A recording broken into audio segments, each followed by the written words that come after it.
L'intrépide soldat de plomb. Il y avait une fois 25 soldats de plomb, tous frères, car ils étaient nés d'une vieille cuillère de plomb.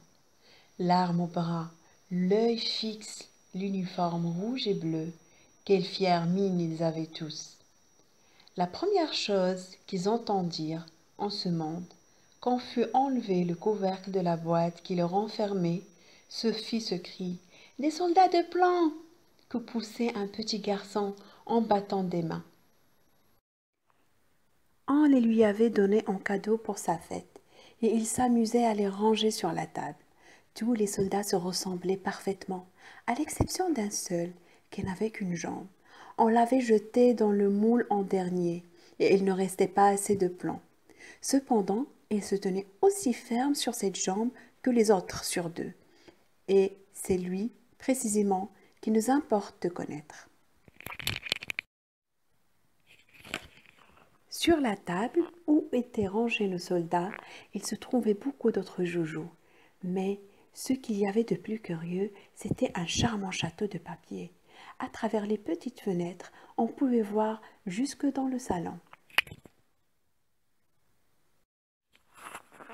Au dehors se dressaient des petits arbres autour d'un petit miroir imitant un petit lac, des cygnes en cire y nageaient et s'y reflétaient. Tout cela était bien gentil, mais ce qu'il y avait de bien plus gentil encore, c'était une petite demoiselle debout à la porte ouverte du château. Elle aussi était de papier, mais elle portait un jupon de linon transparent et très léger, et au-dessus de l'épaule, en guise d'écharpe, un petit ruban bleu, étroit, au milieu duquel étincelait une paillette aussi grande que sa figure. La petite demoiselle tenait ses deux bras étendus, car c'était une danseuse, et elle levait une jambe si haut dans l'air que le petit soldat de plomb ne put la découvrir et s'imagina que la demoiselle n'avait comme lui qu'une jambe. « Voilà une femme qui me conviendrait, pensa-t-il, mais elle est trop grande dame. Elle habite un château, moi une boîte en compagnie de 24 camarades, et je n'y trouverai pas même une place pour elle. Cependant, il faut que je fasse sa connaissance. » Et, ce disant, il s'étendit derrière une tablière. Là, il pouvait à son aise regarder l'élégante petite dame, qui toujours se tenait sur une jambe sans perdre l'équilibre. Le soir, tous les autres soldats furent remis dans leur boîte, et les gens de la maison allèrent se coucher. Aussitôt, les joujoux commencèrent à s'amuser tout seuls.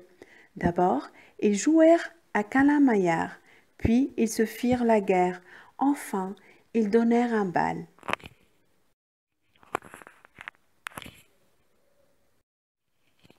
Les soldats de plomb s'agitaient dans leur boîte, car ils auraient bien voulu en être.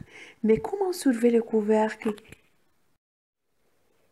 Les seuls qui ne bougeassent pas étaient le soldat de plomb et la petite danseuse. Minuit sonna, et crac, voilà le couvercle de la tabatière qui saute. Mais au lieu de tabac, il y avait un petit sorcier noir. C'était un jouet à surprise. « Soldat de plomb, dit le sorcier, tâche de porter ailleurs tes regards. » Mais le soldat fit semblant de ne pas entendre. « Attends jusqu'à demain, et tu verras, » reprit le sorcier. Le lendemain, lorsque les enfants furent levés, ils placèrent le soldat de plomb sur la fenêtre. Mais tout à coup, enlevé par le sorcier ou par le vent, il s'envola du 3e étage et tomba la tête la première sur le pavé. Quelle terrible chute! Il se trouva la jambe en l'air, tout son corps portant sur son shako, et la baïonnette enfoncée entre deux pavés. La servante et le petit garçon descendirent pour le chercher, mais ils faillirent l'écraser sans le voir. Si le soldat eût crié « Prenez garde !» il l'aurait bien trouvé, mais il jugea que ce serait déshonorer l'uniforme. La pluie commença à tomber. Les gouttes se suivirent bientôt, sans intervalle. Ce fut alors un vrai déluge. Après l'orage, 2 gamins vinrent à passer. « Oh ouais, dit l'un, par ici, voilà un soldat de plomb, faisons-le naviguer. » Ils construisirent un bateau avec un vieux journal, mirent dedans le soldat de plomb et lui firent descendre le ruisseau. Les 2 gamins couraient à côté et battaient des mains. Quel flot, grand Dieu, dans ce ruisseau, que le courant y est fort! Le bateau de papier était étrangement ballotté, mais malgré tout, ce fracas, le soldat de plomb restait impassible, le regard fixe et l'arme au bras. Tout à coup, le bateau fut poussé dans un petit canal où il faisait aussi noir que dans la boîte aux soldats. « Où vais-je maintenant ?» pensa-t-il. « Oui, oui, c'est le sorcier qui me fait tout ce mal. Cependant, si la petite demoiselle était dans le bateau avec moi, l'obscurité fût-elle 2 fois plus profonde, cela ne me ferait rien. » Bientôt un gros radeau se présenta. C'était un habitant du canal. « Voyons, ton passeport, ton passeport. » Mais le soldat de plomb garda le silence et serra son fusil. La barque continua sa route et Laura la poursuivit. Ouf! Il grinçait ses dents et criait aux pailles et aux petits bâtons. « Arrêtez-le! Arrêtez-le! Il n'a pas payé son droit de passage! Il n'a pas montré son passeport! »